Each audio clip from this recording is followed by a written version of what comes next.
भी तू, रहबर भी तू, मंजिल भी तू। कांपता है दिल तेरा अंदेशे तूफान से क्या, ना खुदा तू बहर तू, कश्ती भी तू, साहिल भी तू। वो आए नाकामी की तू मोहताज साकी हो गया। मैं भी तू, मीना भी तू, साकी भी तू, महफिल भी तू। बेखबर तू जौहरे आईने अय्याम है। तू ज़माने में खुदा का आखिरी पैगाम है। दरूद शरीफ पढ़ लें। अल्लाहुम्मा सल्ली अला सय्यिदिना मौलाना मुहम्मद व अला आलि सय्यिदिना मौलाना मुहम्मद कमा तुहिब्बु व तर्ज़ा अदद मा तुहिब्बु व तर्ज़ा। काबिल क़द्र उलमाए किराम और बहुत ही मुअज़्ज़ज़ सामीन इज़ाम और बड़ी उम्मीदों से आई हुई मेरी माँ और बहनें, इससे पहले की बात शुरू की जाए, मैं आपको एक छोटा सा किस्सा बताऊं कि एक दिन एक बुजुर्ग साहब एक रास्ते से गुजर रहे थे। रास्ते में एक पान की दुकान पड़ती थी। हजरत जब वहां से गुजरे तो पान वाले ने हजरत से कहा, हजरत पान खा लीजिए। हजरत ने कहा, पान खा लो, खिला दो। दुकानदार ने पान दिया, हजरत ने पान खाया और खाने के बाद जब चलने लगे तो पान की दुकान वाले ने दरखास्त की, हजरत दुआ दे दीजिए। जब उसने जुमला कहा तो हजरत ने उसे दुआ दी, अल्लाह तुझे इंसान बना दे। बड़ी अजीब दुआ थी। हम में से, आप में से किसी के लिए भी दी जाए तो हर आदमी सोचता है, यार मैं तो खानदानी इंसान हूँ, हमें इंसान होने की दुआ क्यों दी जा रही है। हजरत अपनी दुआ से फारिग हुए और चले गए। उपान वाला बड़ा परेशान कि अगर हजरत दोबारा मिलते तो मैं पूछता कि हजरत आपने ये दुआ क्यों दी थी। मेरे बाप, मेरे दादा, मेरे परदादी, अब कोई इंसान नजर ही नहीं आता। अब चलने में कोई चीता है, कोई शेर है, कोई दरिंदा है, कोई जानवर है, कोई फाड़ खाने वाला है, कोई मारने वाला है, कोई सींग मारने वाला है। कोई एक सिलसिला है जानवरों का, पूरे रोड पर कोई इंसान नजर ही नहीं आता। थोड़ी देर तक टोपी सर पर हजरत के पड़ी रही और फिर हजरत ने अपनी टोपी उठाई और अपने सर पे रखी और चल पड़े। तो उस शख्स ने कहा, हजरत आपने जो दुआ दी थी उसका मतलब समझ में आ गया। अब मुझे आपसे मतलब समझने की जरूरत नहीं है, क्योंकि अब इस दुनिया में हाथ, पैर, नाक, कान के इंसान तो बहुत है, खानदानी इंसान तो बहुत हैं, लेकिन इंसान अपने करतूत, अफ़ाल, अखलाक और तरीके, तहजीब, तमद्दुन और कल्चर से जानवर बन गया है। कोई किसी को सता रहा है, कोई किसी को मार रहा है, कोई किसी को तकलीफ दे रहा है, कोई किसी को छीना दूभर कर रहा है, कोई चलते हुए किसी को फेर रहा है। गोया नाम के इंसान तो बहुत है, लेकिन वो इंसान जो अल्लाह के रसूल बना करके गए थे, जो नबी अकरम सल्लल्लाहु ताला अलैहि वसल्लम की तालीमात से तैयार हो रहे थे, उस इंसान का दुनिया में अब चलन खत्म हो गया। अब इंसान है ही नहीं। पड़ोसी पड़ोसी को सता रहा है, खानदान खानदान वाले का जीना दूभर कर रहा है, और जो मजबूत है वो कमजोर के लिए जानवर बना हुआ है। किसने पैसे दबा रखे हैं तो देने का नाम नहीं लेता, किसी ने किसी को सता रखा है तो वो सताए ही जा रहा है, किसी ने किसी के हक मार रखा है और जमीनें दबा रखी हैं तो देने के लिए तैयार नहीं है। ये एक सिलसिला है जो ना खत्म होने वाला। और जनाब रसूलुल्लाह सल्लल्लाहु ताला अलैहि वसल्लम इस दुनिया में इंसान को इंसान बनाने आए थे, क्योंकि इंसानियत ही खत्म हो चुकी थी।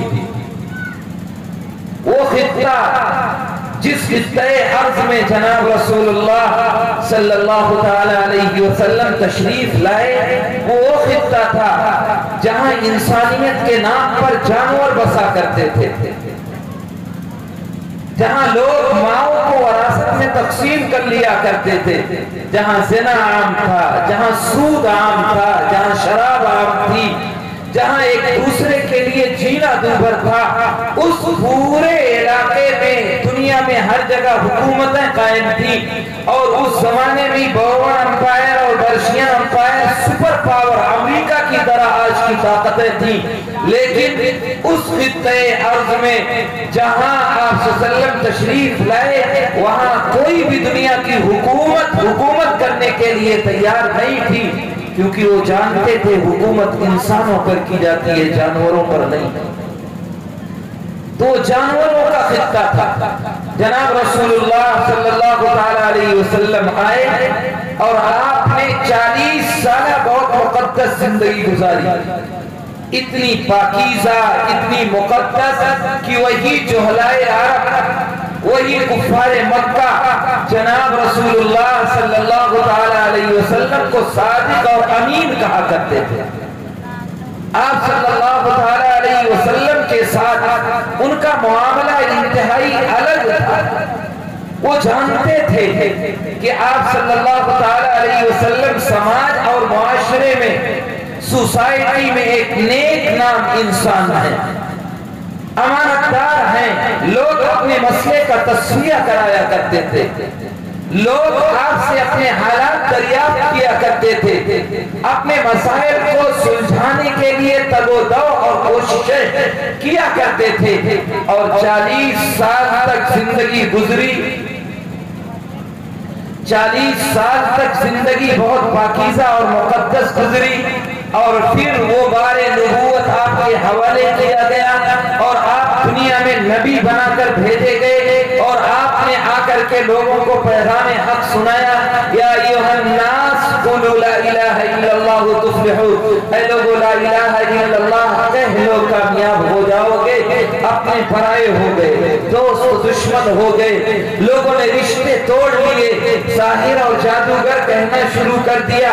और सबसे पहले जो बदबख्त खड़ा हुआ वो कोई और नहीं था, अपने समाज, अपने कबीले नहीं, बल्कि अपना सगा चचा अबू लहब खड़ा होता है और कहता है तब्बन लक या मोहम्मद अली हादा जमातना, ऐ मोहम्मद क्या तूने हमको इसीलिए जमा किया था।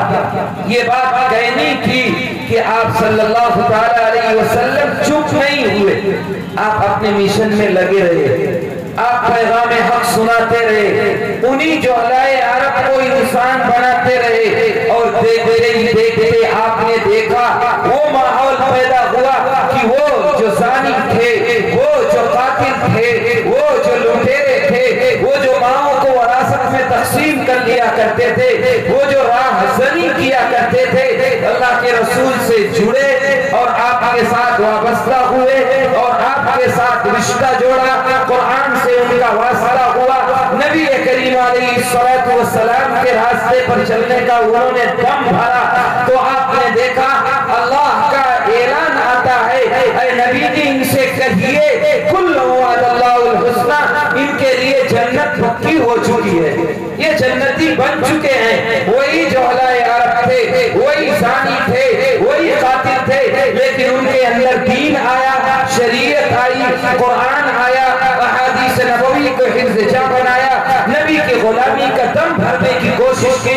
तो आपने देखा कि वो जो अलाए अरब जो 360 खुदाओं की परस्तिश किया करते थे और उनके सामने झुकते और माथा टेकते थे, अल्लाह के नबी ने अल्लाह से ऐसा जोड़ दिया कि वो अल्लाह के इतने करीबी हो गए कि ऐलान खुदाबंदी हो गया, कुल्लु वअदल्लाहुल हुस्ना, इनके लिए जन्नत पक्की हो चुकी है। और खुद अल्लाह का नबी ऐलान करता है, अस्हाबी कन्नुजूम बिअय्यिहिम इख्तदैतु इह्तदैतुम, मेरे सहाबा सितारों के मानंद हैं, इनमें से जिसके पीछे चलोगे रास्ता पा जाओगे। इतने मुकद्दस बन गए। और आज मेरा समाज, मेरा मुआशरा, मेरी सोसाइटी, मेरा कल्चर जहां हम बैठे हैं, ये भी उसी कुरान का मानने वाला है, ये भी उसी हदीस का पैरोकार है, ये भी उसी नबी की गुलामी का दम भरता है, ये भी वही काम कहता है लेकिन करता नहीं है। तो आज अल्लाह रब्बुल इज्जति वल जलाल ने कल उन्हें इज्जत के बारे में उरूज पर पहुंचाया था। आज तुमने शरीयत छोड़ी, तुमने कुरान छोड़ा, तुमने हदीस छोड़ी, अपनी मनमानी चलाने की कोशिश की और अपने लिए रोल मॉडल कुरान होने के बजाय, अपने लिए उस्वा नबी की जात होने के बजाय, अपने लिए थ्योरी और उसूल और ज़ाब्ता कुरान होने के बजाय मेरे लिए कोई एक्टर रोल मॉडल है, कोई क्रिकेटर रोल मॉडल है, कोई ऊल जलूल और लफंगा मेरे लिए रोल मॉडल है। तो अल्लाह रब्बुल इज्जति वल जलाल ने दुनिया में सबसे पस्ती के नीचे डाल करके ये बता दिया कि अगर तुम मुझसे रिश्ता तोड़ सकते हो तो मैं तुम्हें दुनिया में सबसे जलील भी कर सकता हूँ। इसलिए मुसलमानों, अल्लाह के नबी से सहाबा जुड़े थे, अल्लाह ने उन्हें इज्जत अता फरमाई, उन्हें कामयाब किया। और इतना ही नहीं, वही सहाबा जो 360 खुदाओं की परस्तिश किया करते थे, एक दिन ऐसा आया कि जनाब रसूलुल्लाह सल्लल्लाहु अलैहि वसल्लम के पास एक सहाबी आए और कहने लगे, अल्लाह के रसूल कोई ऐसा रास्ता बता दीजिए, डायरेक्ट अल्लाह से न पूछ लिया करें, आपको परेशान करते हैं, अब क्या करें, अब क्या करें, अब कौन सा मसला है। अल्लाह के रसूल आप मुझे अल्लाह का रास्ता बता दीजिए, मैं उससे डायरेक्ट पूछ लिया करूं। वही है जो पत्थरों को पूछते थे, लेकिन इसी कुरान और हदीस को मान करके वो इतने करीब हो गए, अल्लाह के रसूल ने खालिक और मखलूक का रिश्ता जोड़ दिया। वो जो दूर हुए थे अल्लाह के बंदे, अल्लाह से करीब कर दिया, आबिद और माबूद के दरमियान वास्ते को खत्म कर दिया। अब इतना डायरेक्ट रिश्ता हो गया कि अब अल्लाह से पूछने पर कादिर हो गए। अब जब पूछने पर कादिर हो गए तो अब अल्लाह ने देख लिया मेरे बंदे मुझसे जुड़ चुके हैं, मेरा उनका वास्ता बीच का खत्म हो चुका है, मेरे बंदे मुझको मानने लगे हैं। तो अब जब अल्लाह ने ये देख लिया तो अब अल्लाह ने अपने नबी को आसमान पे बुला के मेराज की सैर करा के आपको नमाज दी। यहाँ नहीं दी गई, वहां दी गई नमाज बुला के। सीरत का वाकया नहीं, इस्लाह मुआशरा का जलसा है, वरना मैं बताता कि अल्लाह ने कैसे बुलाया और कैसे आपको बुला करके नमाज अता की और नमाज दे करके कहा इसे उम्मत को दे दीजिए। वो से जुड़ चुके थे, इसीलिए हजरत अली ने एक मौके पर फरमाया, जब मेरा जी चाहता है कि मैं अल्लाह से बात करूं तो मैं नमाज में खड़ा हो जाता हूं, और जब मेरा जी चाहता है अल्लाह मुझसे बातचीत करे तो मैं कुरान खोल के बैठ जाता हूँ। आज मुसलमान 90% ना नमाज पढ़ता है और इतना बड़ा मजमा बैठा हुआ है, अगर मैं ये कह दूं तो शायद गलत ना हो, इसमें 80% वो है जो सही कुरान पढ़ना नहीं आता होगा। मुझे बहुत आपका इल्म नहीं है, लेकिन अक्सर मुसलमानों के गांव और इलाके में यही है कि 80% लोग कुरान सही पढ़ना ही नहीं जानते। और टूटी फूटी कुछ सूरतें याद कर लें और वही नमाज में पढ़ लें, वही रटी रटाई, ना तलफ्फुज़ सही, ना अल्फाज की अदायगी सही। कुरान पढ़ना फर्ज है, फर्ज, और सही पढ़ना दूसरा फर्ज है। अगर नहीं पढ़े हो तो कल अल्लाह के यहाँ पूछ होगी। ये कुरान हमारे और आपके खिलाफ खड़ा होगा और कहेगा अल्लाह मुझे इससे इंसाफ चाहिए, इसने मेरा हक अदा नहीं किया। और हदीस पाक में आता है कि अल्लाह ताला कल क़यामत के दिन नबियों की सिफारिश, वलियों की सिफारिश, शहीदों की सिफारिश, अल्लाह वालों की सिफारिश कबूल करेगा और बहुत से लोगों को दोज़ख से जन्नत में डाला जाएगा। उन सब में सबसे ज्यादा जिसकी सिफारिश कबूल की जाएगी वो कुरान करीम होगा। और कुरान करीम किसी की सिफारिश कर दे कोई रद्द नहीं कर सकता। अल्लाह की जात से निकला हुआ बराह रास्त कलाम है। और जिसके खिलाफ कल क़यामत के दिन कुरान खड़ा हो गया, अल अमान वल हफीज, अल्लाह हमको महफूज रखे सबको। अगर किसी के खिलाफ कुरान खड़ा हो गया तो फिर उसके नजात का कोई जरिया नहीं हो सकता। इसलिए हमको और आपको इस पर भी तवज्जो देने की जरूरत है। यही नहीं कि सिर्फ जिसके पास, अभी हजरत मौलाना बयान कर रहे थे कि जिसके पास 4 लड़के आ गए 5 लड़के, वो समझता है कि बैंक बैलेंस का बड़ा अच्छा जरिया है।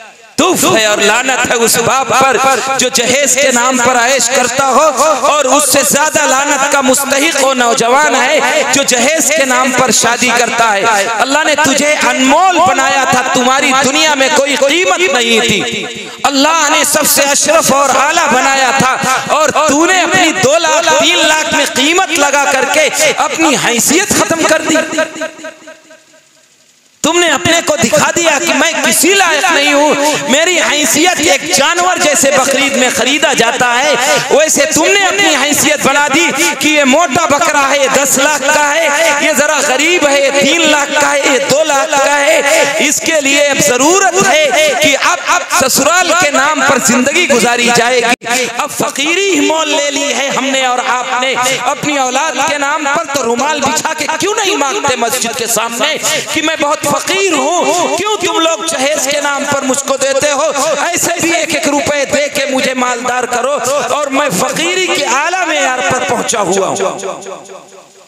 अभी एक लड़की आयशा नामी, उसने खुदकुशी की नदी में कूदकर, मैं नहीं कहता कि उसने गलत किया सही किया, सबने दुकान पे बैठ के, चौराहों पे बैठ के आपने सबने तबसरे किए होंगे और सबने कहा होगा बड़ा गलत हुआ, ऐसा नहीं होना चाहिए। हर एक को सोचना चाहिए कि ये खुदकुशी बंद हो, ऐसा बंद हो। लेकिन इतने लोग सारे बैठे हैं, कोई एक मर्द माई का लाल हो जिसकी औलाद हो, खड़े हो के कहा हो कि अब मेरी औलाद की वजह से एक आयशा नहीं, कोई आयशा खुदकुशी नहीं करेगी, अब 1 रुपए जहेज के नाम पे नहीं लूंगा। किसी ने किया हो तो बताए। सिर्फ तबसरा करना, सिर्फ चाय की दुकान पे अफसोस करना और मातम करना। जो कौम मातम करती है वो हमेशा बुज़दिल ही रहती है। जो मंसूबे बनाती है, फार्मूले बनाती है और उस पर अमल करती है, और कोई कदम उठाती है तो उसको अपने साथ लेकर के आवाम को चलती है, वो तरक्की करती है। हम आप सिर्फ मातम करने वाली कौम है, इसीलिए चौराहों पे बैठ के तो तफसीरें कर लेते हैं, लेकिन कभी भी एक फार्मूले पर अमल नहीं होता। शरीयत का तो जनाजा निकल ही चुका है, समाज और मुआशरे की भी रियायत हमने छोड़ दी, और कहने को हम मुसलमान है। अल्लाह इज्जत नहीं देता, अल्लाह ने जलील कर दिया है। हम बड़े गरीब लोग हैं, टोपी कुर्ते की कदर नहीं है। तुमने इन उलमा की कितनी कदर की है? ये उलमा जब नहीं रहेंगे ना, ये हुफ़ाज़ नहीं रहेंगे, खुदा की कसम अल्लाह इस जमीन को भी गर्क कर देगा, ये दुनिया भी नहीं रहेगी। तुम इन्हें बेवकूफ समझते हो, इनको समझते हो ये आवारा हैं, इन्होंने टोपी लगा के बेवकूफी कर ली है, और ये सिर्फ तुम्हारी वजह से है कि तुमने अहमियत देनी छोड़ दी। तुम्हारे यहाँ उलमा की कदर नहीं, तुम्हारे यहाँ सुन्नतों की कदर नहीं, तुम्हारे यहाँ कुरान की कदर नहीं, ताकों में सजा के रख दिया गया है। रमजान आएगा तो बहन बेटियां खोल लेंगी, और अब तो नौजवान फैशन में रोजे भी रखना छोड़ चुका। बहुत गर्मी पड़ती है और बाप कहता है मेरा नौजवान, मेरा लड़का कमजोर हो जाएगा। माँ भी कहती है कि मेरा बच्चा कमजोर हो जाएगा, बेटे रोजे मत रख। तुम रोजे से बचा रही हो, अगर अल्लाह ने उसी नुहूसत से कोई बीमारी दे दी और दुनिया से चला गया तो क्या कहोगी? तुम उसे तंदुरुस्त बना लोगी और आप उसे बचा लेंगे। अल्लाह के यहाँ देर है, अंधेर नहीं है। आज बच रहे हो, अल्लाह ने मौका दिया है, अपने हालात सुधारो, अपने अंदर तब्दीली पैदा करो, तगय्युर पैदा करो। कहीं ऐसा ना हो हालात आए कि अभी लॉकडाउन लगा था, कुछ दिन के लिए मस्जिदें बंद हुई थी, कहीं ऐसा ना हो दिन आए कि अल्लाह हमेशा हमेशा के लिए मस्जिदें बंद कर दे। क्या वो कादिर नहीं है? कभी कह दो कि अल्लाह कैसा करेगा तो सोचता है आदमी नहीं होगा। अल्लाह दिखा चुका है, कितने मिसालें दुनिया में पाई जाती हैं कि अल्लाह ने दिखा दिया कि हम उस पर कादिर हैं, और किसी को मौका मिलता है मुसलमानों तो चंद मर्तबा, ज्यादा नहीं। अल्लाह एक मर्तबा मौका देता है, 2 मर्तबा मौका देगा, 3 मर्तबा मौका देगा, 10 मर्तबा मौका नहीं देता। और अक्लमंद वो है जो मौके से फायदा उठाए।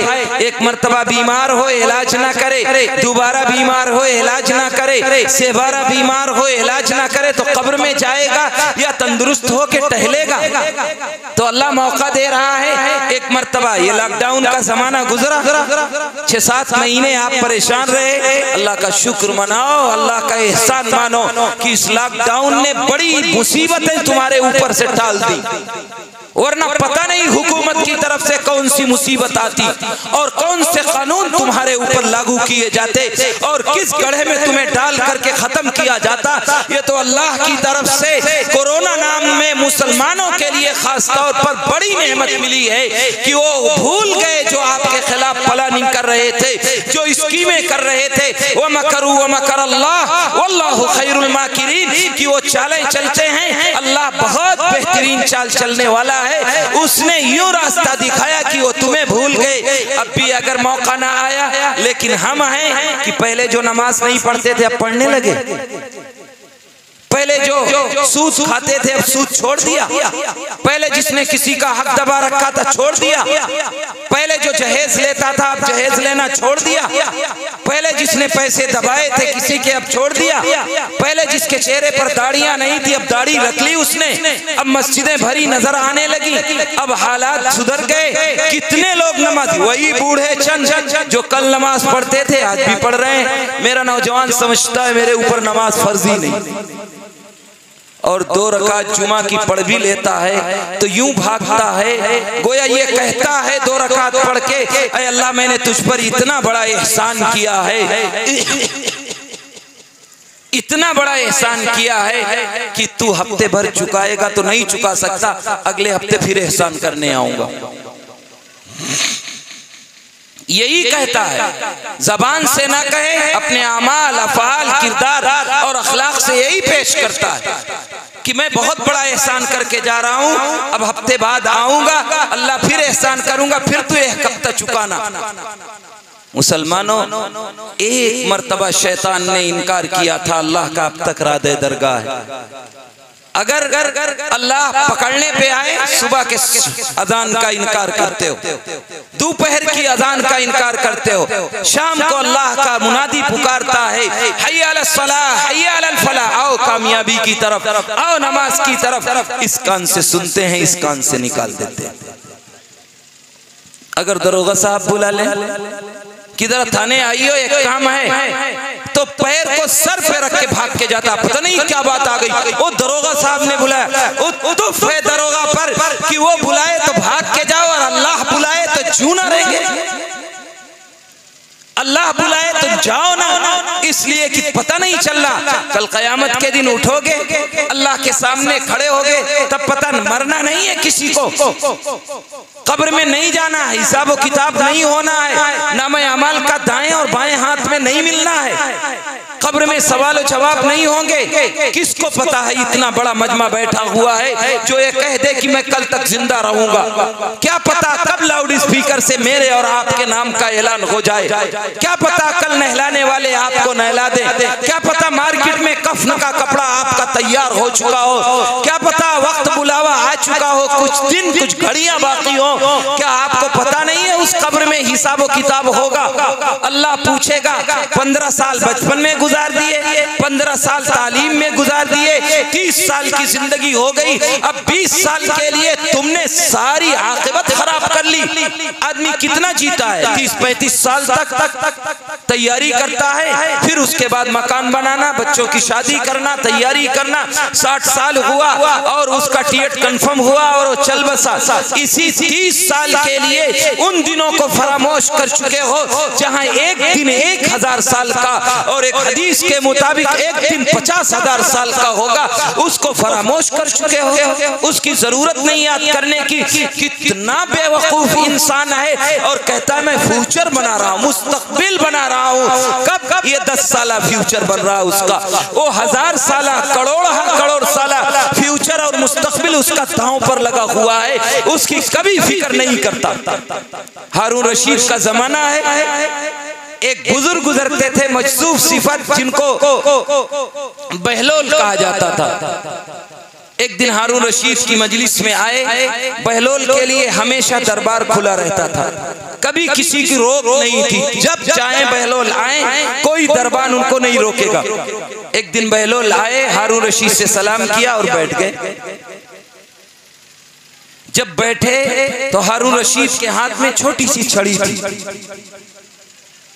बहलोल ने पूछा, हारून ये छड़ी क्यों ले रखी है तुमने? कहने लगे, मैं बेवकूफ तलाश कर रहा हूँ, ये छड़ी तुमको देता हूँ। जो दुनिया में सबसे बड़ा बेवकूफ तुम्हें नजर आए, ये छड़ी उसको दे देना। बहलोल ने छड़ी ले ली। इत्तेफाक ऐसा कि बहुत दिन गुजरे और छड़ी बहुत हिफाजत से बहलोल ने अपने पास रख छोड़ी। हारून रशीद बीमार हुआ और उसकी ये बीमारी उसके मौत तक पहुंचाने वाली बन गई। ये आखिरी जिंदगी हारून की। बहलोल एक दिन आए, हारून रशीद के पास आयादत के लिए बैठे। कहने लगे, बादशाह सलामत, कैसी तबीयत है? तो हारून रशीद ने कहा, बादशाह सलामत, बहुत अजीब सफर दरपेश है, बहुत लंबा। तो बहलोल ने पूछा, फौजें आगे भेज दी? सिपे सालार आगे चले गए, रसद और कमक चले गई, घोड़े और ऊंट चले गए आगे, तैयारी मुकम्मल हो गई। तो कहने लगे, बहलोल कैसी बातें करते हो, ये वो सफर नहीं है, ये आखिरत का सफर है, इसमें कोई साथ नहीं जाता है, इसमें तो अपने अमाल जाते हैं। तो हारून रशीद की बात सुन करके बहलोल ने कहा कि हारून, मुझे तुमसे ज्यादा बेवकूफ आज तक कोई नहीं मिला, आज तुम ही सबसे बड़े बेवकूफ हो कि इतना लंबा सफर दरपेश है और तैयारी तुम कह रहे हो कुछ भी नहीं है, ये छड़ी तुम्हारे ही लायक है, तुमसे बड़ा कोई बेवकूफ नहीं। हारून रशीद को मिलने वाली वो छड़ी, ऐ मुसलमानों, बहलोल के हाथ से दी जाने वाली आज मेरे और आप सबके हाथ में है। सब कहते हैं बड़ा सफर है, आखिरत की घड़ी बड़ी मुश्किल है, लेकिन एक मर्तबा भी दिन भर में जू नहीं रहती। तो मैंने नबी करीम अलैहिस्सलातु वस्सलाम की एक रिवायत पढ़ी थी। जनाब रसूलुल्लाह सल्लल्लाहु तआला अलैहि वसल्लम ने फरमाया था, एक मौके पर ऐसे ही मजलिस सहाबा की लगी थी, आप सल्लल्लाहु ने फरमाया, लोगों 3 काम कर लो, जन्नत में दाखिल हो जाओगे। बड़े आसान नुस्खे, अल्लाह के नबी ऐसे जुमले फरमाते हैं जो पत्थर की लकीर है, झूठ नहीं है। मैं कह दूं झूठ हो सकता, आप बोल दें झूठ हो सकता है, लेकिन अल्लाह का नबी कह दे, आसमान अपनी जगह से हट सकता है, जमीन तहस नहस हो सकती है, सूरज अपने महवर में घूमना बंद कर सकता है, लेकिन फरमाने नबवी गलत नहीं हो सकता है। अल्लाह के रसूल ने फरमाया, ए लोगों 3 काम कर लो, जन्नत में दाखिल हो जाओगे। जनाब रसूलुल्लाह सल्लल्लाहु तआला अलैहि वसल्लम ने फरमाया, मन अकला तय्यबन, जन्नत में दाखिले की पहली शर्त ये है कि ए लोगों अपनी रोजी रोटी हलाल कर लो। जो खाते हो देखो सही खा रहे हो कि नहीं, और जो कमा रहे हो देखो सही कमा रहे हो कि नहीं, आना भी दुरुस्त हो और जाना भी दुरुस्त हो। ला यदखुलुल जन्नत जसदुन गुदिया बिल हराम, कि वो जिस्म जन्नत की बू नहीं पा सकता जो हराम ग़िज़ा से परवरिश पाया हो। एक आदमी देखने में अजीब सूरत हाल होती है, देखने में पता चलता है अजीब सा है, बाल बिखरे हुए, कपड़े फटे हुए और हालात नागुफ्ता बे, ऐसा महसूस होता है कि बहुत अल्लाह वाला है। मस्जिद में आता है, वजू करता है, 2 रकात नमाज पढ़ता है और नमाज पढ़ते हुए आदमी देखता है तो ये समझता है अल्लाह इसकी दुआ जरूर कबूल करेगा। मतामू हराम, मलबसू हराम, मशरबू हराम, फन्ना युस्तजाबु लक, कि उसका खाना हराम, उसका पीना हराम, उसका रहना हराम, वो कहाँ अल्लाह उसकी दुआएं कबूल करेगा। आज हर एक को बाढ़ लगी हुई है कि मैं दुनिया का मालदार तरीन आदमी बन जाऊं, ले नहीं सकता। कितने डिग्री होल्डर फिरते रहते हैं, जिंदगी भर कुछ नहीं मिलता है, बड़ी बड़ी डिग्रियां उनकी रखी धरी रह जाती हैं। एक अंगूठा टेक को अल्लाह देने पे आता है तो कितने डिग्री होल्डर उसके यहाँ नौकर और मुलाजिम हुआ करते हैं। हदीस में आता है इन्नल उम्मत लव इज्तमाअत अला यनफऊक बिशैइन लम यनफऊक इल्ला बिशैइन क़द कतबहु लक, अगर सारी दुनिया मिल करके तुम्हें नफा पहुंचाना चाहे तो नहीं पहुंचा सकती है, मगर हाँ उतना नफा तुम्हें मिल सकता है जितना अल्लाह ने तुम्हारे मुकद्दर में लिख दिया। और इन्नल उम्मत लव इज्तमाअत अला अन यदुर्रुक बिशैइन लम यदुर्रुक इल्ला बिशैइन क़द कतबहु लक, और अगर सारी दुनिया मिल करके तुम्हें नुकसान पहुंचाना चाहे तो उतना ही नुकसान पहुंचा सकती है जितना अल्लाह ने तुम्हारे मुकद्दर में लिख दिया है। नफा और नुकसान दोनों तय है, मुकद्दर तय है, अल्लाह ने लिखा है इधर से जाएगा तो 10 रुपए हलाल के मिल जाएंगे, इस रास्ते को अपनाएगा तो वही 10 रुपए हराम के मिलेंगे। अब तुम्हें रास्ता मुतय्यन करना है कि हलाल का चाहिए या तुझे हराम का चाहिए। मिलेगा तुझे 10 ही रुपए, उससे ज्यादा नहीं मिलने वाले हैं। इसलिए मुकद्दर पे राजी और साबिर और शाकिर रहा करो, जो मुकद्दर है वो मिल करके रहेगा। और तकदीर पर तो मेरा ईमान है, आमन्तु बिल्लाहि व मलाइकतिही व कुतुबिही व रुसुलिही वल यौमिल आखिर वल क़द्रि खैरिही व शर्रिही, कि मैं ईमान लाया अच्छी और बुरी तकदीर पर। ये सिर्फ पढ़ने और याद करने के लिए नहीं, इसको हिफ्ज़-ए-जां बनाने की जरूरत है। इसलिए हमको और आपको जरूरत है कि हम अपनी रोजी रोटी हलाल करें। आज देख लीजिए, पहले जितने नमाजी थे उससे ज्यादा हैं, मस्जिदें जितनी थी उससे ज्यादा हैं, उलमा जितने थे उससे ज्यादा हैं, हुफ़ाज़ जितने पहले थे उससे ज्यादा हैं, और नई मस्जिदें तामीर हो चुकी हैं, जमात में लगने वाले पहले जितने थे उससे ज्यादा हैं। लेकिन क्या बात है कि अल्लाह ने नमाज की खुसूसियत ये बताई है, इन्ना सलात तन्हा अनिल फ़हशाई वल मुनकर, कि नमाज बेहयाई और बुरी बातों से रोक देती है।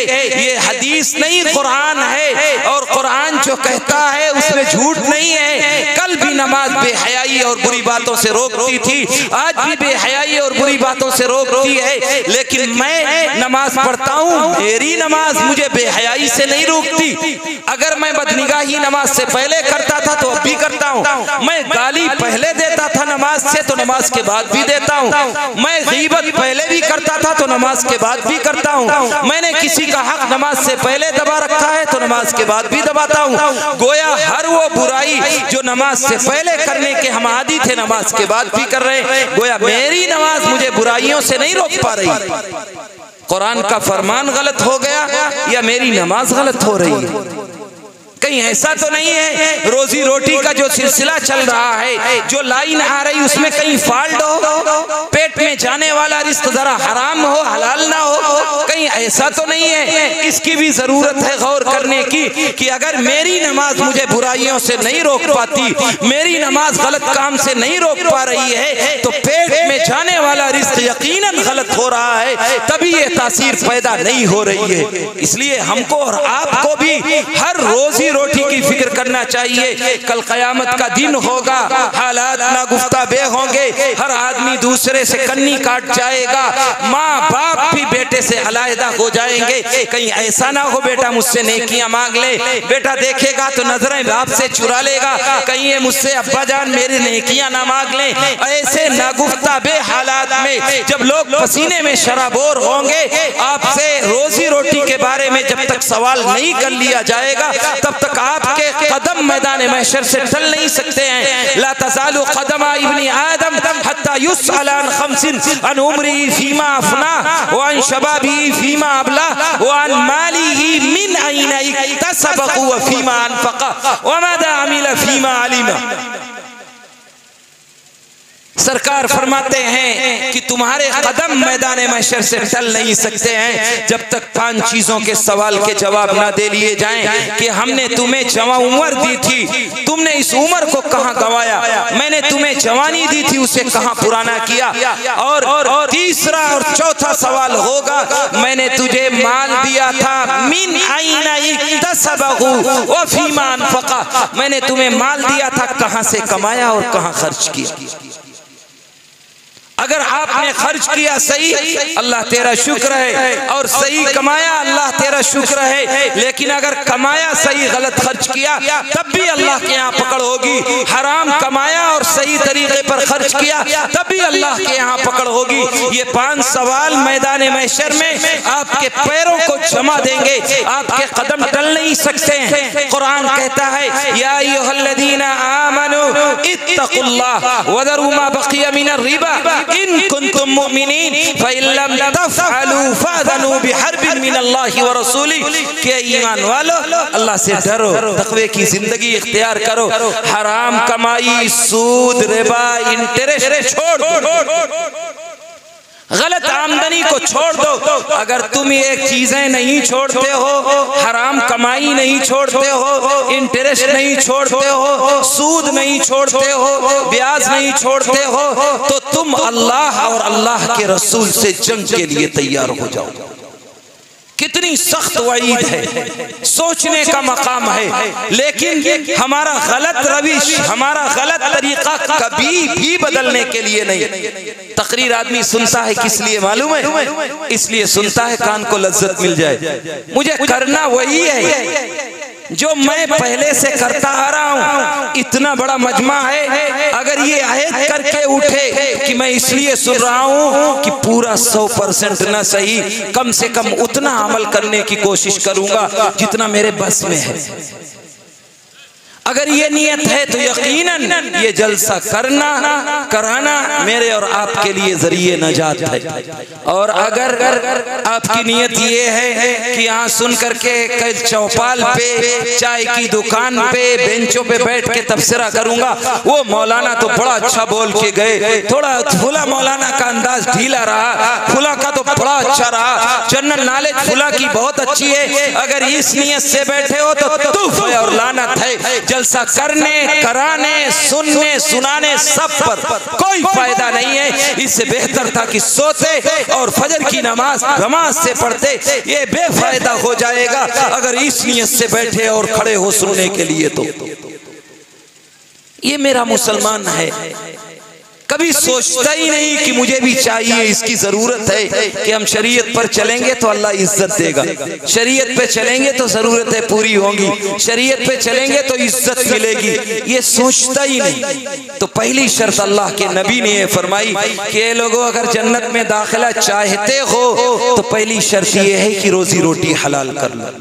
दूसरी शर्त वो आमिला बिस्सुन्ना, सुन्नतों पर अमल पैरा हो जाओ, और सुन्नतों पर अमल पैरा हो जाओ। तुम्हारी घरेलू जिंदगी से लेकर कारोबारी जिंदगी तक, मुआशरे से लेकर समाज तक, गांव से लेकर शहर तक, हर चीज सुन्नत के कालम में ढल जाए। सिर्फ मीठी मीठी सुन्नतें बाकी रहें और कड़वी सुन्नतें सब किनारे कर दी जाएं, ये नहीं। अल्लाह के रसूल ने फरमाया कि आप सुन्नतों पर अमल करिए, जिंदगी में सुन्नतों को अपने करीब ढालिए, लाइए, नबी का तरीका अपनाइए। और आज भी और कल भी आप ये सोचिए कि मेरे अंदर क्या कमी है। नमाज पढ़ लेना सिर्फ शरीयत नहीं है,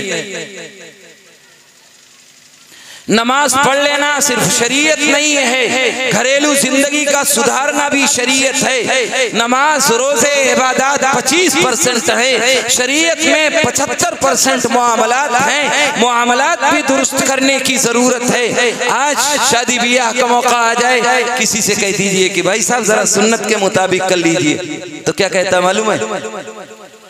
अगर बाप दीनदार है तो कहता है बेटे नहीं मानते, जवान हो गए मेरी नहीं चलती, मेरी मानी ही नहीं जाती।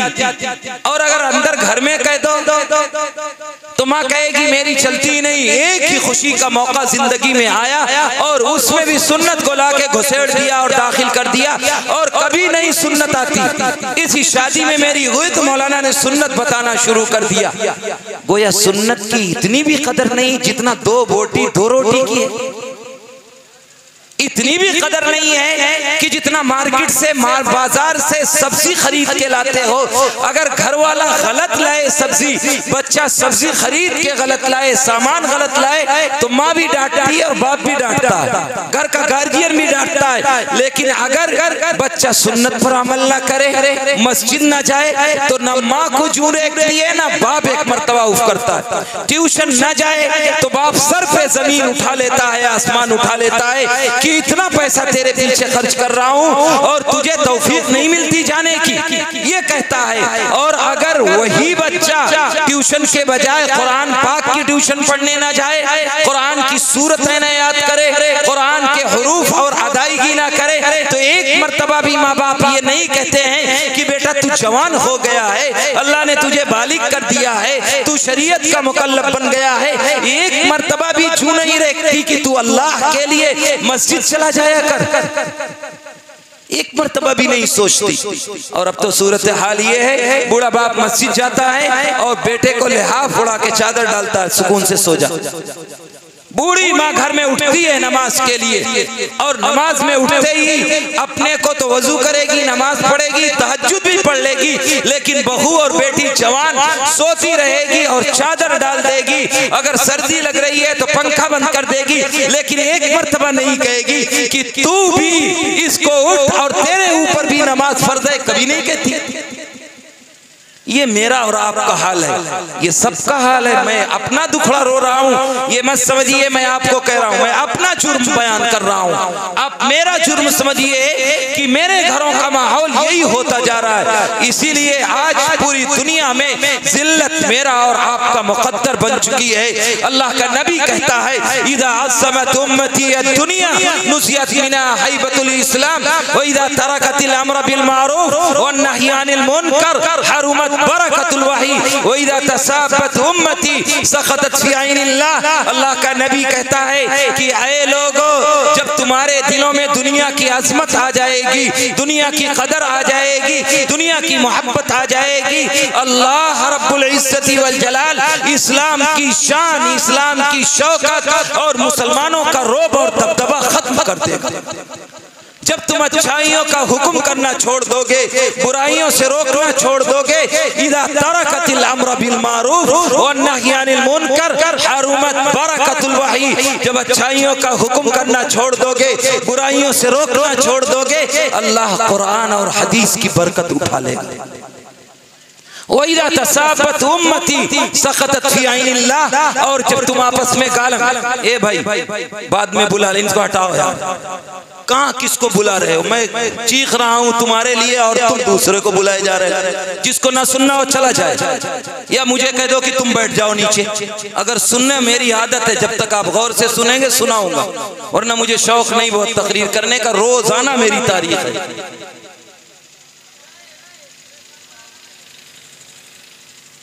इतनी कदर नहीं है शरीयत और कुरान की मेरे दिल में, तो अल्लाह मेरी तब्दीली खाक करेगा। वइज़ा तरकतिल अम्र बिल मारूफ व नही अनिल मुनकर हरुमत बरकतुल वही। अल्लाह का नबी कहता है कि अच्छाइयों का हुक्म करना छोड़ दोगे, बुराइयों से रोकना छोड़ दोगे, अल्लाह कुरान और हदीस की बरकत उठा लेगा। उठा लेगा नहीं, उठा चुका।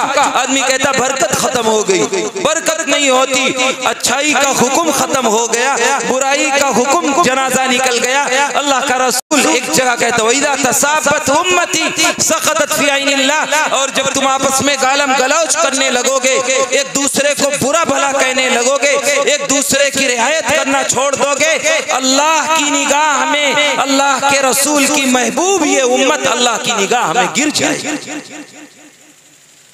आज अच्छाई और बुराई की तमीज नहीं मिट गई है, कुरान हदीस की बरकत उठ गई। आज इस्लाम की अजमत, इस्लाम का दबदबा, इस्लाम की शान और शौकत अल्लाह ने खत्म कर दी, क्योंकि मेरे दिलों में दुनिया आ गई, मेरे दिलों में दुनिया की कद्र आ गई।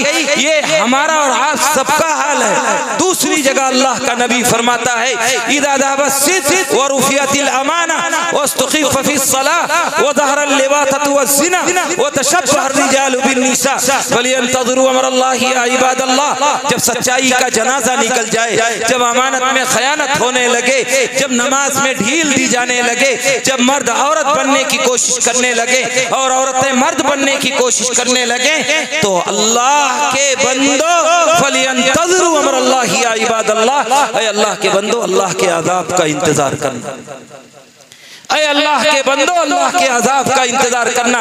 सच्चाई का जनाजा नहीं निकल गया, अमानत में खयानत नहीं हो रही है, झूठ आम नहीं हो रहा, मस्जिदों में ढील नहीं दी जा रही है। आज औरतें मर्द बनने की और मर्द औरत बनने की कोशिश नहीं कर रहा। ऐसा लिबास, ऐसा तौर तरीका और ऐसा फैशन चल पड़ा है कि मेरी बेटियां माएँ वो लिबास पहनती हैं कि आदमी निगाह उठा के न देखना चाहे तो देखने के आमादा हो जाए। और वही दयूस बाप और भाई बैठा रहता है और उसी फैशन वाले लिबास में अपनी बीवी को, बहन को, माँ को वैसी पार्टी और फंक्शन में भेजता है। घर में बैठी रहेगी तो इंतहाई गंदी, मैली, कुचैली, बदबूदार रहेगी और दूसरे को दिखाना हो तो वो कपड़ा पहन की जाएगी कि जिससे हर आदमी निगाह उठा के देखे। और बाप को एक मर्तबा गैरत नहीं जागती कि तूने कभी घर में भी ये कपड़ा पहना, आज शादी में जा रही है तो ये कपड़ा पहन के जा रही है, इसकी जरूरत नहीं है। अल्लाह के नबी सल्लल्लाहु ताला अलैहि वसल्लम की सहाबियात का नाम रखने वालियों, क्या तुम्हें अपने नाम का लिहाज नहीं है? किसी घर की औरतें बदनाम होती हैं, बेपर्दा होती हैं, तो मैं कहा करता हूँ तीन आदमियों का हाथ होता है, या तो उसका शौहर उसे खराब करता है, या उसका भाई खराब करता है, या उसका बाप खराब करता है। अगर समाज में ये तीन लोग सुधर जाएं तो कोई माँ और बहन बेपर्दा नहीं हो सकती। आज मेरी बच्ची स्कूल में जाती है, मेरे बच्चे जाते हैं, तुम्हें पढ़ाने का बहुत शौक है, पढ़ाओ, लेकिन ये बताओ कि कभी घर में भी दीनी माहौल पैदा करने की कोशिश करते हो कि मेरी बच्ची इंटर कर रही है, बीए कर रही है और हिंदू और सिख स्कूलों में और ईसाई स्कूलों में पढ़ती है, जहां उनका मिशन है आपके ईमान को खराब करना। आप सोचते हैं मेरी बच्ची पढ़ रही है और जवान हो चुकी है, घर में शाम को आने के बाद न कोई दीन की किताब पढ़ी जाती है, न बाबा आप उसे मोहम्मद रसूलुल्लाह की मोहब्बत सिखाते हैं, न अल्लाह के हाकिमियत को बताते हैं, न घर में कुरान की अजमत उसे बताई जाती है। वो उसी माहौल में रहती है और रात में आके होमवर्क पूरा करती है। अगर वो गलत कदम उठाती है और कोई गलत काम कर बैठती है, किसी गैर मुस्लिम के साथ उसके ताल्लुकात जुड़ जाते हैं, तो मेरी उस बेटी और बहन की अगर 10% गलती है तो 90% है लोगों तुम्हारी गलती है, उस घर वालों की गलती है। क्यों घर में तरबियत नहीं दी? आप तरबियत करिए। अभी दिल्ली का सर्वे किया गया, 1300 बच्चियां गैर मुस्लिम के साथ चली गई और सब पढ़ाने के नाम पर बदनामी हो रही। मुजफ्फरनगर में 80 बच्चियां चली गई हिंदुओं के साथ। कल मैं एक जलसे में था, नूरपुर कस्बा है बिजनौर का, एक शख्स ने बताया कि 28 बच्चियां ऐसी हैं जो पढ़ी लिखी खानदान से, ऊंचे खानदान से हैं और 28 घरों में या तो चमार के साथ या भंगी के साथ जा चुकी। और हमारा ज़मीर मर चुका है, हमें एहसास ही नहीं जागता कि मेरी बहन बेटियां कहाँ जाए। सबको फिक्र है मेरी बच्ची ना जाए। कितनी तरबियत तुमने की अपने बच्चे की, कितनी? अब तो फैशन होता जा रहा है मोहल्ले में बच्ची और बच्चे के ताल्लुकात के, और फैशन के तौर पर मेरा नौजवान खुद बयान करता है कि मेरा फुड़ा बच्ची से ताल्लुक है। कोई दूसरा उठाए नजर तो मैं उसकी नजर खींच लूं, कोई आंख उठाए तो आंख फोड़ दूं। और आज सूरत हाल ये है कि चचाजाद बहन चचाजाद भाई से महफूज नहीं है, खालाजाद बहन खालाजाद भाई से महफूज नहीं, पड़ोसी की बेटी पड़ोसी से महफूज नहीं है और मेरा नौजवान मुसलमान है जिससे ये महफूज नहीं। आज किसी की बेटी जवान हो जाए तो ये धड़का लगा रहता है, कहीं इज्जत का बट्टा ना लग जाए, कहीं बेइज्जती ना हो जाए। जब तक इज्जत के साथ शादी करके उसे रुखसत ना कर दे, बाप की रात की नींद उड़ चुकी होती है। ये मेरे नौजवानों की वजह से। इसलिए मुसलमानों, कब तक ये करते रहोगे? क्या ये जरूरत नहीं है सोचने की? वो दिन आएगा जब तुम करोगे, जब दुश्मन मुसल्लत हो जाएगा तब तुम तौबा करोगे, जब घरों से बहू बेटियों को निकाल करके इसी चौराहे पर इज्जतों की नीलामी की जाएगी। जब तुम्हें होश आएगा, जब मेरे घरों से मेरी बहू बेटियों को निकाल करके नंगा कर दिया जाएगा, तब तुम तौबा करोगे और अल्लाह से रोगे, गिड़गिड़ाओगे और तौबा करोगे। जब तुम्हारे हालात यहाँ आ जाएंगे और दुश्मन सर पे मुसल्लत हो जाएगा, मस्जिदों में ताला लगा दिया जाएगा, ये टोपी कुर्ते छीन लिए जाएंगे और सर पे टोपी रखना जुर्म करार दे दिया जाएगा, तब अल्लाह के लिए मस्जिद में जाके रो और गिड़गिड़ाओगे, तब अल्लाह से तौबा करोगे, तब हालात बदलोगे, तब अपने अंदर तब्दीली की फिक्र करोगे। वो इन ततवल्लौ यस्तब्दिल कौमन गैरकुम सुम्मा ला यकूनु अमसालकुम। ऐ लोगों, अपनी रविश बदलो, अपने तरीके बदलो, अपना समाज बदलो, अपनी तहजीब बदलो, अपना कल्चर बदलो। कहीं ऐसा ना हो अल्लाह हम सबको बदल दे और दूसरी कौम पैदा करे जो मेरी और आपकी तरह नाफरमान नहीं। इसकी जरूरत नहीं है। क्या ये सोचना नहीं चाहिए कभी इंसान को, घर में बैठ के 80 साल का हो रहा है और दाढ़ी पे रोजाना छुरे छिलवाता, रोजाना दुकान पे खड़े होके अल्लाह के रसूल की सुन्नत को पैरों से रोता है और ये कहता है, अल्लाह के रसूल, जितना मैं तेरी बेइज्जती कर सकता हूँ उतना कोई कौम और कोई बिरादरी नहीं कर सकती। अगर तुम अल्लाह के रसूल की इज्जत की लाज रखते तो आज दुनिया में कोई माई का लाल अल्लाह के रसूल की तरफ उंगली ना उठाता। उसने तो हमें देख करके, जब मुसलमान अल्लाह के रसूल की तौहीन करता है तो मुझे क्या है, मैं भी तौहीन करूंगा, कुछ नहीं होने वाला। तब अल्लाह के रसूल के नाम पर कांप जाता था गैर, और आज मुझे देख करके वो भी अल्लाह के रसूल की शान में गुस्ताखी कर रहा। सुन्नतों का जनाजा हम निकाल रहे हैं, सुन्नतों का मजाक हम उड़ा रहे हैं, और अगर कोई अल्लाह के रसूल की शान में गुस्ताखी करे तो वो नारे लगाते हैं, महसूस होता है आसमान गिर जाएगा।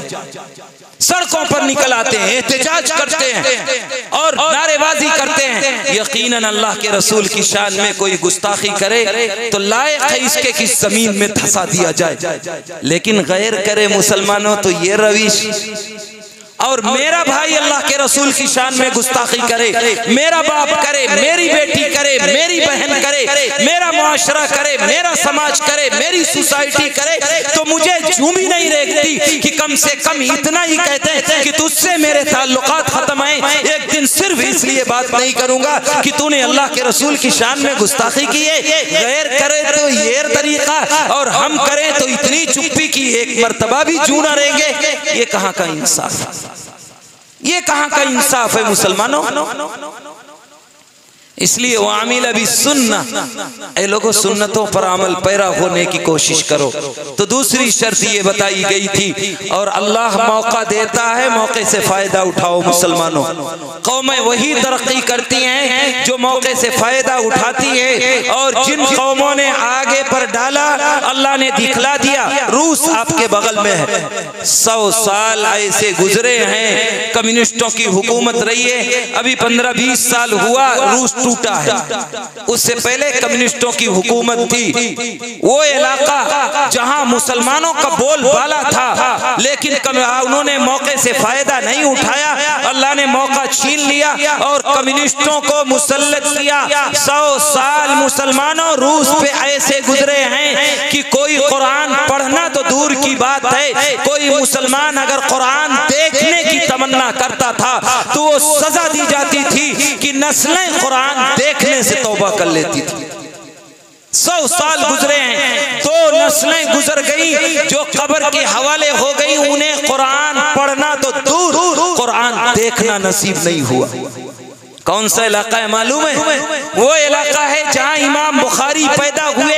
बुखारी शरीफ लिखी गई, बुखारा मौजूद है। तिरमिजी शरीफ लिखी गई, इमाम तिरमिजी पैदा हुए थे। तिरमिज़ मौजूद है, वो मिर्गिनान मौजूद है जहाँ हिदाया लिखी गई और अल्लामा मिर्गिनानी पैदा हुए।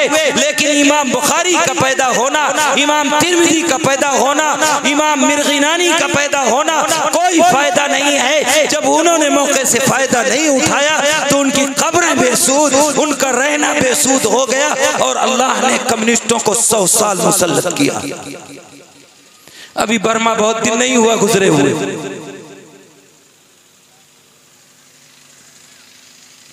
अभी बर्मा टूटा है।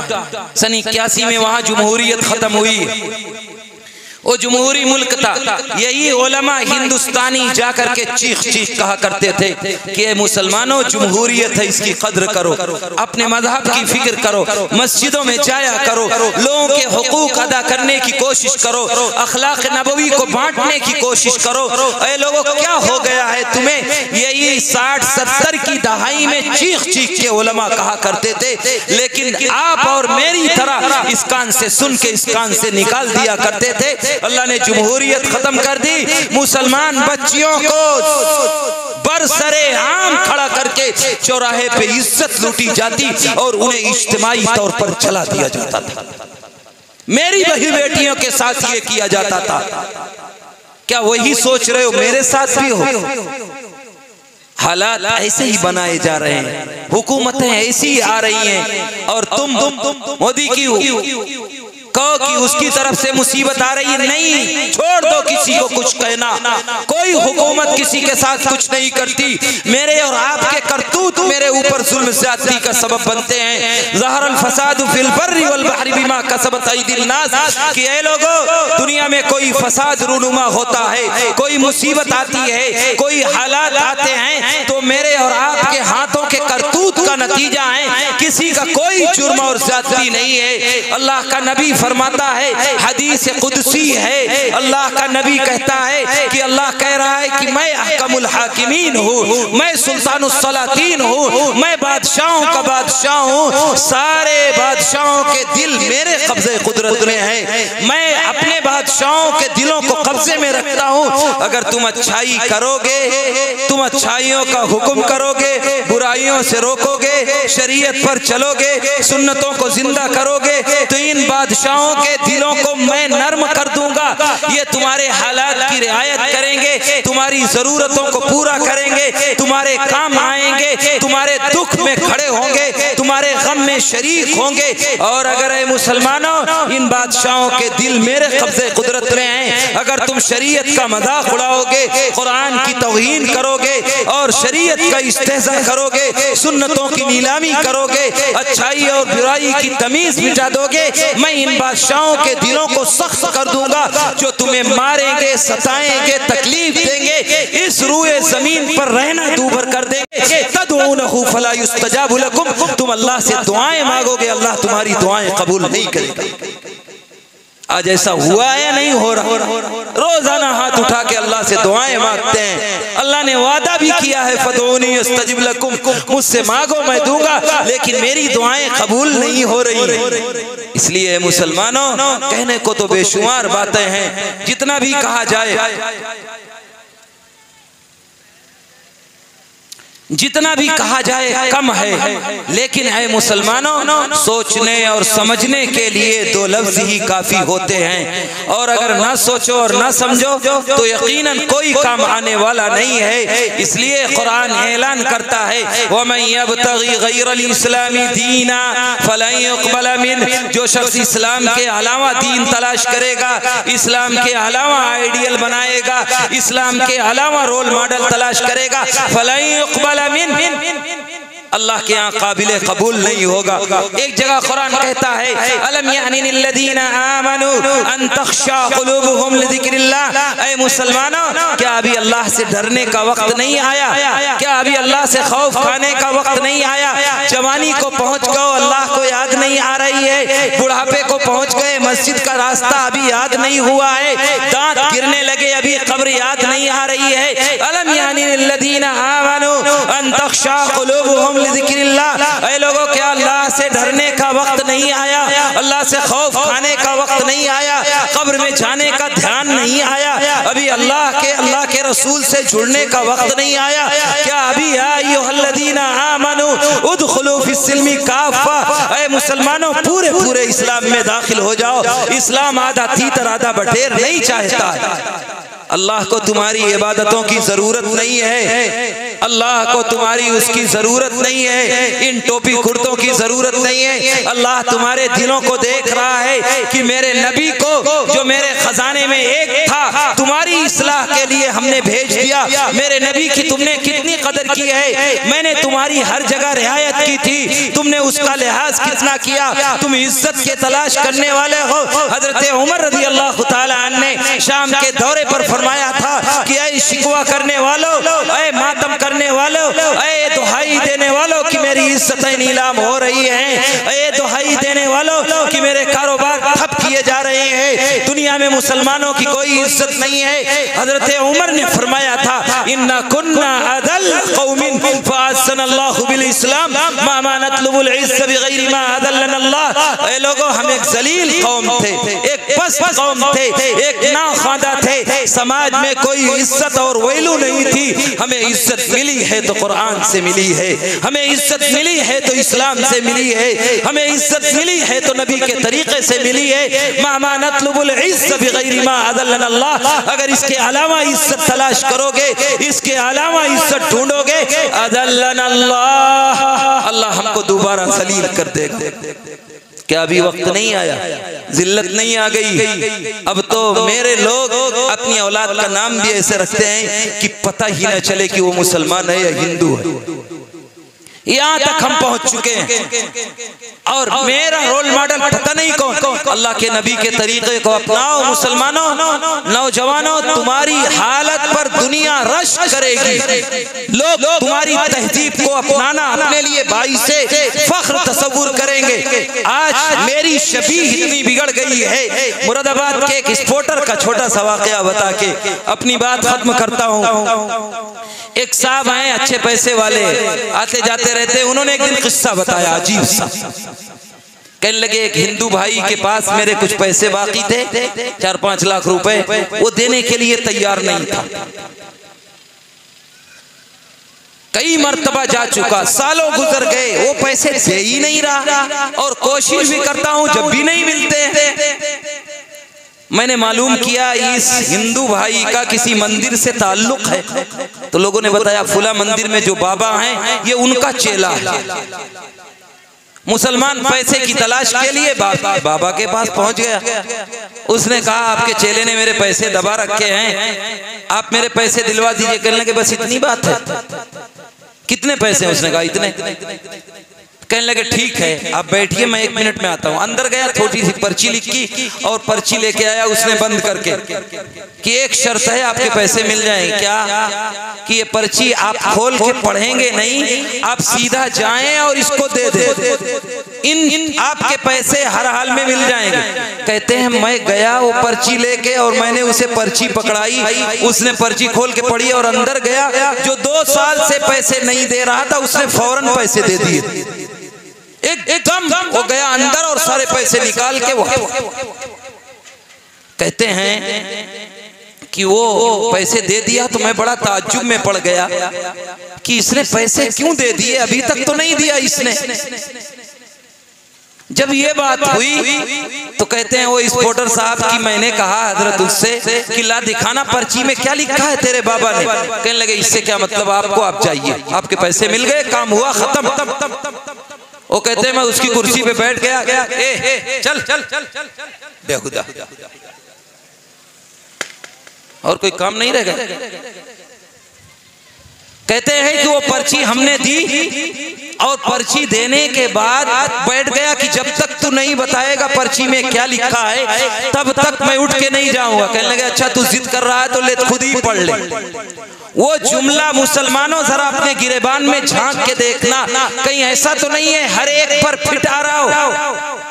उस हिंदू बाबा ने सिर्फ एक जुमला लिखा था उस पर्ची में कि तू कब से मुसलमान हो गया। किसी के पैसे दबाना तो मुसलमान का काम है, किसी की जमीन हड़प करना तो मुसलमान का काम है, किसी का हक मार लेना मुसलमान का काम है। तू ये काम कब से करने लगा? मुसलमानों, ये कहने को तो एक जुमला था, लेकिन मुसलमानों के मुंह पर इतना जोरदार तमाचा है कि अगर गौर करे तो हम में हर एक उसमें लगा हुआ है। कोई किसी को दबा रहा है, किसी का मार रहा है, किसी का छीन रहा है और इसी में अपनी इज्जत तस्वुर करता है और ये समझता है कि मेरी इज्जत इसी में है। इसलिए हम आप अपने आप को बदलें, कहीं ऐसा ना हो कि हालात रुख चेंज हो और हम सब के ऊपर मुसीबतें आ जाएं। इससे पहले कि कब्र में जाएं, इससे पहले कि मौत को मौत दे दी जाए, इससे पहले कि मैदान महशर में खड़ा होना पड़े, इससे पहले कि कुरान मेरे खिलाफ खड़ा हो, इससे पहले कि हौज़े कौसर पे जामे कौसर हमें ना मिले और हमें सोखन सोखन कह के धुतकार दिया जाए, इससे पहले कि कब्र के सवाल जवाब हमें याद ना हो, इससे पहले कि माइक लाउड स्पीकर पर ऐलान मेरे नाम का कर दिया जाए, इससे पहले कि मेरी सारी दुनिया कारत चली जाए और आखिरत भी जिल्लत और रुसवाई मुकद्दर बन जाए, इससे पहले कि पुल सिरात पर गुजरने की तैयारी ना की जाए, इससे पहले कि अल्लाह के सामने खड़ा हुआ जाए, कम से कम होश के नाखुन लो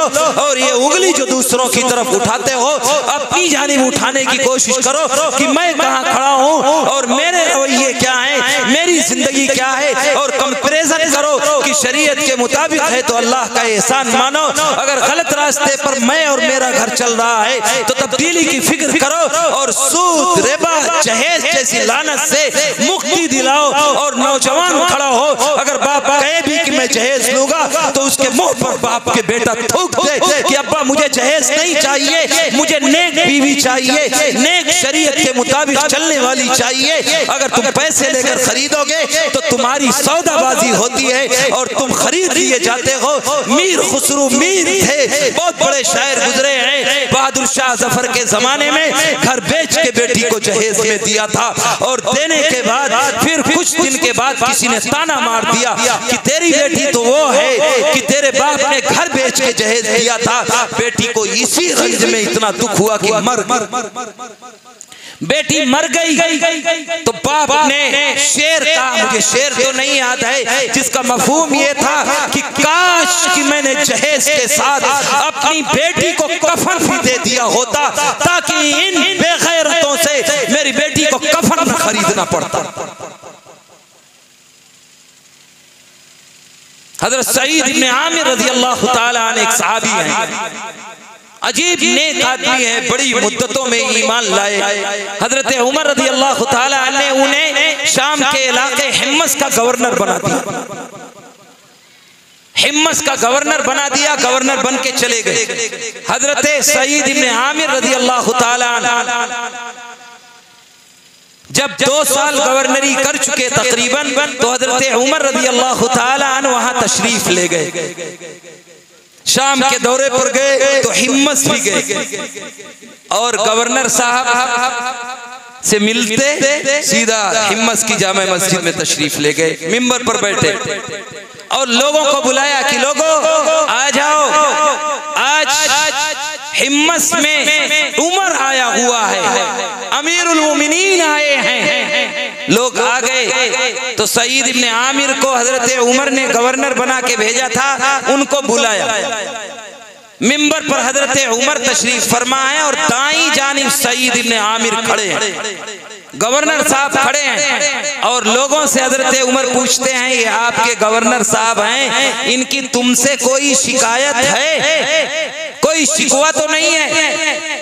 लोग थोड़ी देर खामोश रहे। आज तो प्रधान जी के खिलाफ भी कोई कह दे तो गांव में रहना उसका दूबर हो जाए कि मेरे खिलाफ करता है, मैं तुझे गांव में रहने नहीं दूंगा। वो हिम्मस के गवर्नर साहब हैं, अमीरुल मोमिनीन के बगल में खड़े हैं और शरीयत का इतना पासुलिहाज है कि बड़ा मजमा बैठा हुआ है और पूछते हैं आपके गवर्नर साहब की कोई शिकायत है? तो लोगों में से कुछ लोग दाईं तरफ खड़े हुए, गौर से सुनिएगा क्या उन्होंने एतराज किया था।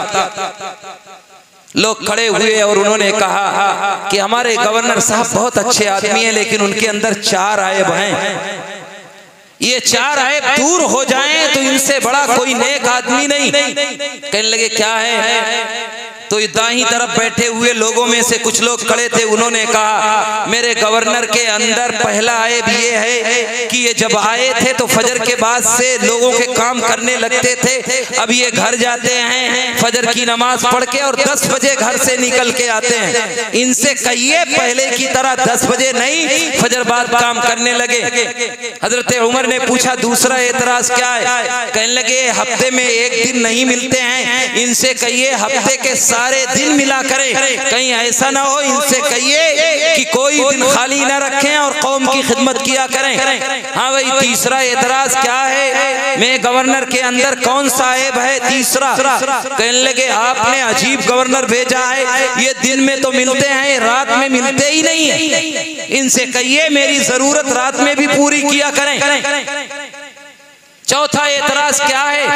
कहने लगे चौथा एतराज ये है कि अजीब पागल गवर्नर भेज रखा है आपने, कभी कभी मजलिस में बैठा रहता है और रोने लगता है और रोते रोते बेहोश होकर गिर जाता है, मुझे ऐसे पागल गवर्नर की जरूरत नहीं है। हजरत उमर रज़ी अल्लाह तआला ने चारों एतराज सुने और सईद इब्ने आमिर की जानिब चेहरा फेर के कहा सईद ये चारों बातें तुम्हारे अंदर जो इन्होंने कही है दुरुस्त है? उन्होंने कहा जी हजरत दुरुस्त है, यकीनन ये 4 ऐब मेरे अंदर हैं। कहने लगे इसका जवाब क्या है? तो कहने लगे अगर एतराज है तो यकीनन मेरी जिम्मेदारी बनती है मैं अवाम के सामने जवाब दूं। हजरत उमर ने कहा इनका एतराज है, इनके एतराज का जवाब आप इनके सामने कहिए, मुझसे बताने की जरूरत नहीं है। कहने लगे इनका पहला एतराज ये है कि ये 10 बजे आते हैं गवर्नर साहब, फजर बाद घर चले जाते हैं। उसका जवाब ये है कि अमीरुल मोमिनीन मैं गरीब आदमी हूँ, बूढ़ा हो चुका हूँ, मेरे पास कोई नौकर नहीं, कोई चाकर नहीं, कोई औलाद भी नहीं है। अमीरुल मोमिनीन मेरी बीवी है बूढ़ी अपाहिज है, 30 साल उसने मेरी खिदमत की है, आज मजबूर महज है, मैं फजर की नमाज पढ़ते ही सीधा घर जाता हूँ, उसके कपड़े गंदे होते हैं कपड़े बदलता हूँ, उसे फजर की नमाज पढ़ाता हूँ और फजर की नमाज पढ़ाने के बाद मैं उसके लिए नाश्ता बनाता हूँ और नाश्ता बना के दोनों खाते हैं। फिर मैं घर में झाड़ू लगाता हूँ, बर्तन साफ करता हूँ, पोछा लगाता हूँ और गंदे कपड़े धुलता हूँ। अमीरुल मोमिनीन ये काम करते करते मुझे 9-10 बज जाते हैं, इसलिए जैसे फुर्सत मिलती है भाग के इन लोगों की खिदमत के लिए आ जाता हूँ। हजरत उमर रज़ी अल्लाह तआला अन्हु आप दीदा हो गए। ये हैं गवर्नर और आज का गवर्नर प्रधान जी भी अगर देख ले तो सूरत हाल ये होती है कि अगर 12 बजे भी कोई पहुंच जाए तो 1 घंटे बाद निकलते हैं उससे मुसाफा करने के लिए। दूसरा जवाब सईद क्या है? हजरत उमर रज़ी अल्लाह तआला अन्हु आप दीदा हो गए, आंखों में लोगों के आंसू छलकने लगे। कहने लगे दूसरा एतराज क्या है? हफ्ते में एक दिन नहीं मिलते हो, ऐसी क्या वजह हो चुकी है? कहने लगे अमीरुल मोमिनीन अपने जिस्म की जानिब इशारा किया और कहने लगे अमीरुल मोमिनीन यही जिस्म पर जो कपड़ा आप देख रहे हैं इस कपड़े के अलावा मेरे पास कोई कपड़ा नहीं है, यही एक कपड़ा है, हफ्ते में एक दिन छुट्टी करता हूँ, इसको धुलता हूँ, सर्दियों का मौसम चल रहा है, धुल करके इसे डालता हूँ, बीवी के कपड़े पहनता हूँ और घर में बैठा रहता हूँ। असर के वक्त होते होते एक कैफियत होती है कि थोड़ा सा कपड़ा सूखने के करीब हो जाता है तो मैं उसको पहन करके असर के लिए बाहर आता हूँ। अमीरुल मोमिनीन इस मजबूरी की वजह से हफ्ते में एक दिन नहीं मिलता। कहने लगे तीसरा जवाब क्या है कि रात में मिलते हो, रात में नहीं मिलते, दिन में मिलते हो, इसका जवाब क्या है? तो अपनी दाढ़ी के बाल पकड़े सईद इब्ने आमिर ने और कहने लगे अमीरुल मोमिनीन इस दाढ़ी के बाल में एक बाल भी अब काला नहीं बचा है और आपने गवर्नर बना के भेज दिया, दिन भर कौम की खिदमत करता हूँ और रात भर उस रब को मनाता हूँ, रात भर हाथ उठा के दुआ करता हूँ कि ऐ अल्लाह तूने जैसे दुनिया में इज्जत रखी है, जैसे तूने वकार को मलहूज रखा है, जैसे तूने अब तक भरम बाकी रखा है, ऐ अल्लाह ऐसे तू वहां भी इज्जत और भरम बाकी रखा, ऐसे ही इज्जत बाकी रखना।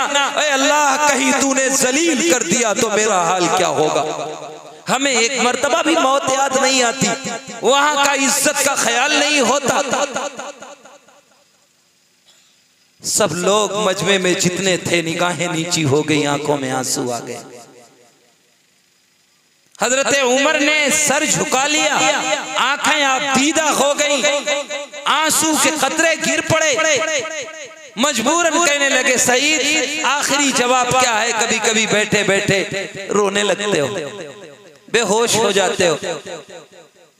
कहने लगे अमीरुल मोमिनीन सूरत हाल ये है कि बहुत लंबी उम्र के बाद ईमान कबूल किया, 40 साल गुजर चुके थे। कभी कभी अकेले में बैठा रहता हूँ तो मैंने बहुत से वो वाकयात देखे हैं कुफ्र की हालत में कि मुसलमानों को सताया जा रहा था, मारा जा रहा था, तकलीफ दिया जा रहा था और उन्हें सदोकोब किया जा रहा था, और मैं मुसलमान नहीं था और खड़े होके तमाशा बीनों में था। कभी कभी देख लिया करता था। हजरत खब्बाब की शहादत का वाकया भी मेरी निगाहों के सामने हुआ था और मैंने मदद नहीं की थी, मैं मुसलमान नहीं हुआ था। ऐ अमीरुल मोमिनीन जब ये वाकयात आते हैं और ये सोचता हूँ कल अल्लाह ने पूछ लिया सईद तूने ये देखा और तेरी जबान नहीं रहेगी, तूने एक मर्तबा भी मना नहीं किया, 40 साल तक तू पत्थरों को पूछता रहा जो अपनी किफालत नहीं कर सकते, कुत्ता पेशाब करने लगे तो नहीं हटा सकते। तुझे अक्ल दी थी, दिमाग दिया था, तदबीरें दी थी, मेरी याद एक मर्तबा भी नहीं आई। जब ये वाकया सोचता हूँ तो कांप जाता हूँ। कभी कभी आंखों में आंसू आ जाते हैं और आंसू इतना बढ़ते हैं कि मैं बेहोश हो जाता हूँ। इसलिए ऐ अमीरुल मोमिनीन कभी कभी बेहोश हो जाता हूँ। मजमे में सख्ता तारी हो गया, कोई बोलने के लिए तैयार नहीं। हज़रत सईद इब्न आमिर ने फरमाया कि अमीरुल मोमिनीन अब जब गुनाह कबूल ही कर चुका हूं तो सजा भी तजवीज कर दीजिए। गवाह है हिम्मत की जामे मस्जिद और उसके मिंबर की सीढ़ियां। हजरत उमर हाथ उठाते हैं और कहते हैं ऐ अल्लाह मेरे महबूब की उम्मत को ऐसे 2-4 गवर्नर और अता फरमा। ऐ मुसलमानों क्या ये वाकयात सबक नहीं देते हैं? सिर्फ कुरान की आयतें ही आती हैं फकुल्लन अखज़ना बिज़ंबि फमिनहुम मन अरसलना अलैहि हासिबा वमिनहुम मन अखज़तु सयहा वमिनहुम मन खसफना बिल अर्द वमिनहुम मन अगरकना वमा कान अल्लाहु लियज़लिमहुम वलाकिन कानू अनफुसहुम यज़लिमून। हमने तुम्हारे कितने लोगों को गुनाहों की वजह से पकड़ा, किसी को पानी में डुबोया, किसी पर आग बरसाई, किसी पर पत्थर बरसाया। अल्लाह कहता है हम किसी पर जुल्म नहीं करते हैं, वलाकिन कानू अनफुसहुम यज़लिमून, लेकिन लोग अपने ऊपर जुल्म करने वाले हैं, लोग अपने ऊपर ज़्यादती करने वाले हैं, उस ज़्यादती की वजह से पकड़ आती है। इसलिए हम आप शऊर के एहसास को जगाएं, अपनी इन आंखों पे जो पर्दा पड़ा हुआ है उसको हटाएं, अपनी जिंदगी में तब्दीली लाएं। अल्लाह के नबी ने कहा था ऐ लोगों रोजी रोटी हलाल कर लो, सुन्नतों पर अमल पैरा हो जाओ, वा मिनन नास बवाइक़हु, लोग एक दूसरे की तकलीफ से महफूज हो जाएं, पड़ोसी पड़ोसी की तकलीफ से, भाई भाई की तकलीफ से, खानदान खानदान की तकलीफ से, दखलल जन्नह, जन्नत में दाखिल हो जाओगे। कितना आसान नुस्खा था। इसीलिए किसी शायर ने अजीब बात कही है, ये सोचो कि नूरे हिदायत का परचम जनाबे मोहम्मद ने कैसे उड़ाया, ये सोचो कि तख्तों को कैसे उभारा, ये सोचो कि गिरदों को कैसे संभाला, ये सोचो कि क्या चीज थी जिसके बल पर अकेले खुदा के पैगंबर ने उठकर उलट दी थी ऐवान रूमा की मसनद, पलट दी थी सेहरा नशीनों की काया, वो जुरा सरापा वो हिम्मत मुजस्सम मुबस्सम और रातों का आबिद और दिन का सिपाही, वो जिसने सियासत की जुल्फे सवारी, वो जिसने फकीरी में की बादशाही, अगर उससे कुछ भी अकीदत है तुमको तो अपना वतीरा बदलना पड़ेगा। ज़बाने निफाक़ व अमल से गुजर कर सदाकत के सांचे में ढलना पड़ेगा। खबर दे रहा है मोहम्मद का उसवा कि आसा नहीं है मुसलमान होना, बहुत इम्तिहानात दरपेश होंगे, बहुत सख्त राहों पे चलना पड़ेगा। अल्लाह हम सबको कहने से ज्यादा अमल की तौफीक अता फरमाए, सोचने समझने का मादा अता फरमाए, दिल के कानों से सुनने की तौफीक अता फरमाए। ये उंगली जो दूसरों की तरफ उठा करती है अल्लाह अपने ऐबों की जानिब उठाने वाला बनाए। आमीन व आखिर दावाना अनिल हम्दुलिल्लाह।